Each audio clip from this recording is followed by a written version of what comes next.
prepare you for a good paid job. And finally, and this is the most important one, because we've got some very impressive ladies here. We are going to fight for pay equity, so that finally women are going to get dollar for dollar what men make, and it's going to help every family in the state. So we thank you so much for your support and everything that you're going to do to help us. And with that, I give you the next governor of the state of Connecticut.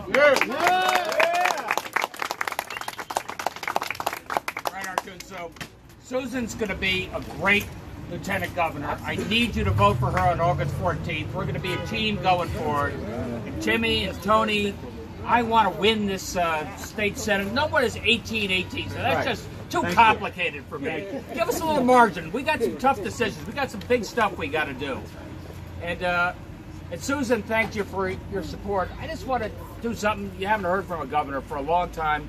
Thank you for what you do for the state of Connecticut. I mean, what you do is so important. Arjun, all your drivers, what you do to keep this state moving again. And I know how tough it is. I know how tough it is when you have to monitor what's going on in the bus at the same time you're paying attention.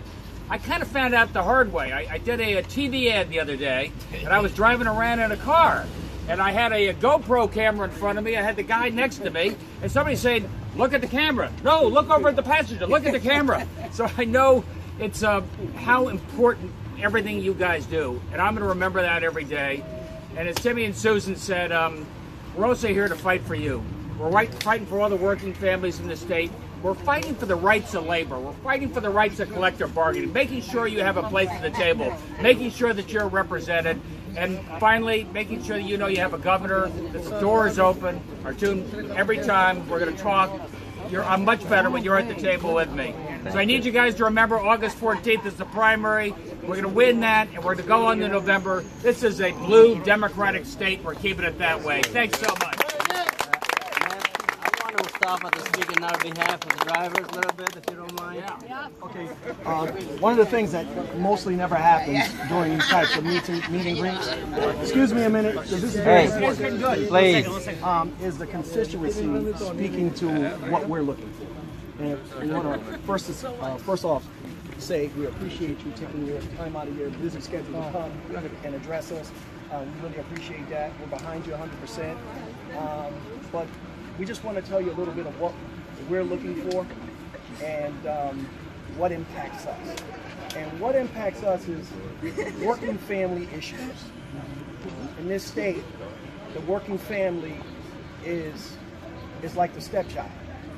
It's not the child itself. And what we need is we need legislation that protects us. There's other states that use legislation to protect its workforce. We have promises, and we're looking. The bottom line is this: we care about the infrastructure of transportation. Why? I'll tell you why. It started with a single man on the back of a horse. That's where transportation started. From that to a stagecoach to a train, and then it just evolved. We're the only country that doesn't pay attention to its transportation infrastructure. So we talk about third world countries, how in developing countries, how they're behind us. They're not. They're ahead of us in situations like that. They're far ahead of us, far surpassing us. We're concerned about our pensions. Pensions are under attack. Good people who go to work every single day to try to raise families and send them off to college and build a foundation. That foundation is literally being ripped from us and replaced with 401ks that don't, so it just doesn't sustain us.